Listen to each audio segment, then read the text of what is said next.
Hello.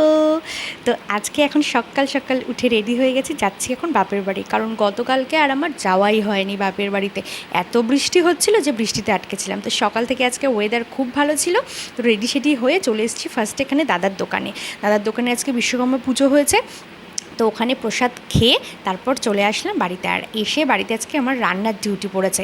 বৌদি বলে দিয়েছে মাংসটা নাকি আমারই করতে হবে, তো তার জন্য উপরে মাংস করছি এখানে, আর বৌদির নিচে সমস্ত কিছু করছে। তারপর আমাদের পাশে একটা পুজো হচ্ছে, সেখান থেকে প্রসাদ দিয়ে গেছে, তাই একটা লাড্ডু খেয়ে নিচ্ছিলাম। আর এখানে দিদির মেয়ে তো আমাকে পেলে আর কিছু লাগেই না।